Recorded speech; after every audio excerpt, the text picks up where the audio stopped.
तो धन्य धन्य काळ. आता एकच वाक्य आपल्याला बोलायचं, चिंतन म्हणजेच काय. बरेचसे महाराज लोक म्हणतात चिंतना करता निवडलेला अभंग. चिंतनच काय. चिंतन या शब्दाचा भाव काय. चित्तानं एक विषयाशी संलग्न होणं, एकविध होणं, आणि कोणताही प्रयाण निर्माण झाला तरी चित्तानं त्या विषयावर न हटणे याचं नाव चिंतन. याकरता रामायणात एक सुंदर उदाहरण दिलं. सीता माता राम प्रभूचं कसं चिंतन करते नाथ बाबा सांगतात. एक अगदी भ्रंगी आहे. भ्रंगी म्हणजेच अगदी एक गांधीन मासी. तिला लोक कुंभारीन म्हणतात, पण आता म्हणणं अवघड जातं. विठ्ठल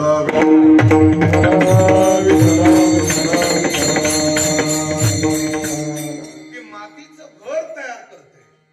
एवढं पक्क असतं की आपल्याला ते लवकर निघत नाही. दरवाजाच्या मागे कुठेतरी जुन्या माळाला, खांडाला, एका बाजूला लाकडाला ती असं घर तयार करते. आणि त्या घरामध्ये आपल्याला खाण्याकरता, म्हणजे तिला खाण्याकरता, उदरनिर्वाह करता एका फुलातली आळी आणते. आणि आळी आणल्याच्या नंतर त्या घरात ठेवते दादा. पण मनात अशी चिंता असती, मी चिंता सांगतो, की ही आळी तर आपण कधी पण खाणार, उद्या आपल्याला भेटलं पाहिजे, याकरता दुसरी आणायला जाऊ. पण हिनं घर सोडू नये, हिला आपला धाक दहशत राहिलं पाहिजे. म्हणून त्या भ्रंगी गांधीन मासीनं येता जाता त्या आळीला नांगी मारायची. नांगी मारल्यावर त्या आळीनं तडफड तडफड तडफड करायचं. असं बरेचसे दिवस झालं. त्या आळीनं त्या भ्रंगीची एवढी नाश्ती खाल्ली आणि त्या भ्रंगीची चिंता करू लागली. चिंता करता करता चिंतन करू लागली. आणि चिंतन करताना ती भ्रंगीवत झाली. तिला सुद्धा पंख फुटले आणि तीही भ्रंगीच झाली.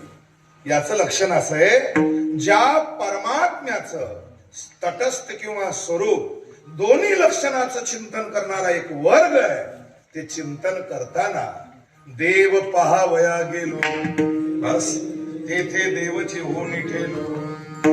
त्रिपुटीचा बाध करून चिंतन करणार चित्त मल विक्षेप आवरणाचा त्याग करून जर भगवंताचं स्वरूप आणि किंवा रूप याचं चिंतन करत असेल तर तो देवच होईल.